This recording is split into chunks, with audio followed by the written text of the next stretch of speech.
All right, guys, we just sold the Roosevelt.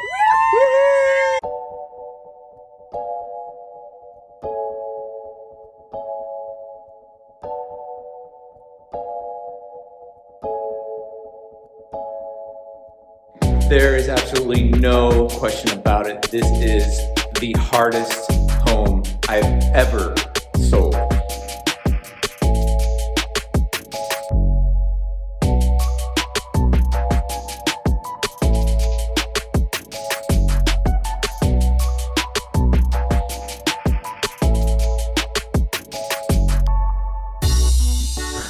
All right, hey guys, welcome back. This is Sztanyo from Keller Williams Realty and TeamStanyo.com, where we are helping families find their way home. And I'm closing on this house in 45 minutes. I got to get out of here.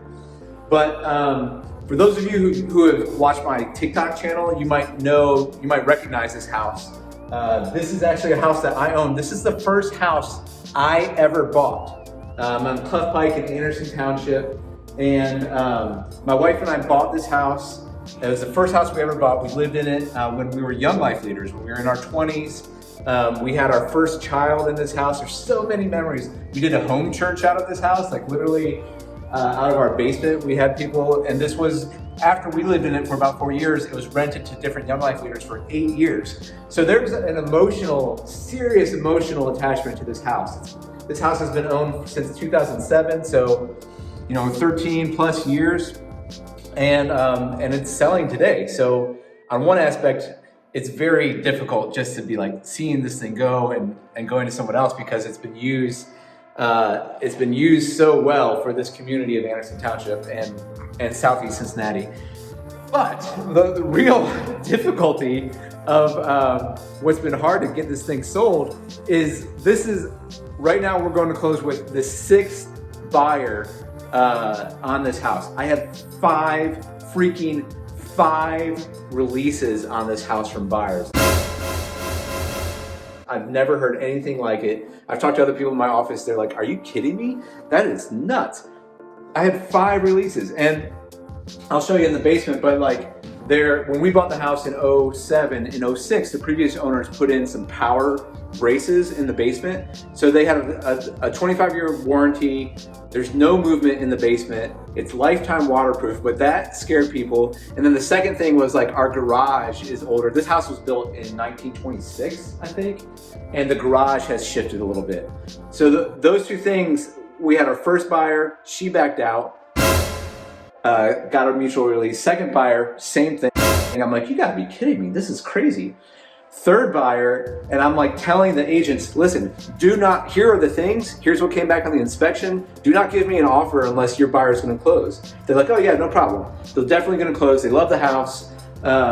Third buyer, I get a release. I'm like, this is freaking insane. Now I'm just getting pissed off. And even before, I talked about these other releases, what's crazy is the plans for this house. I didn't even know if I wanted to flip this house. And you can see, kind of behind me, we did the whole deal, but my renters moved out in, April. So this has been what is that? How many months is that? January, February, March, so 9. This has been a 9.5 month process since my renters moved out. And man, I'm so glad that we're freaking getting this thing signed. And I've got another story about that, but let me continue on the story. So I was gonna rent it out long term. I was considering doing that, but then I said, no, why don't I just try to sell it wholesale and let someone else do the flip? So I didn't want to, I was busy selling other homes and doing other investments and things like that. I didn't really want to manage a flip in the middle of spring, summer last year when it was really crazy and I was really busy.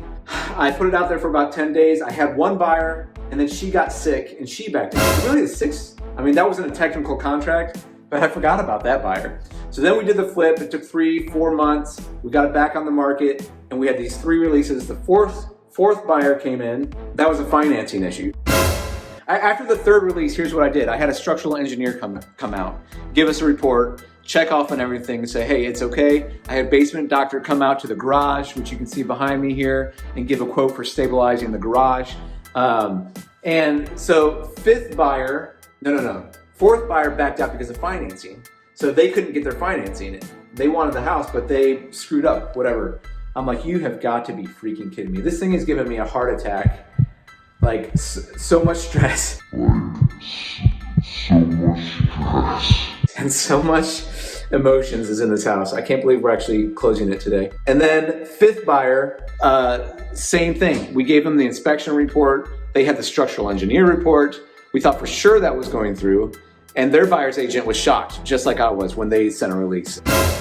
I mean, absolutely bonkers. I can't believe it's taken this long to sell this house. 6 buyers here, 6 buyer loves it, 6 buyers closing today. I've never heard of anything like this. You know, we kept the price fairly high because people kept giving us the offers. And it's not like they were giving us things to fix. We were saying like, give us, if you want us to fix something, we will. Just tell us in the inspections report what you want fixed. But you can see us going through this house. This is a nice house. It's a nice flip. People just got scared for whatever reason. It was so wild.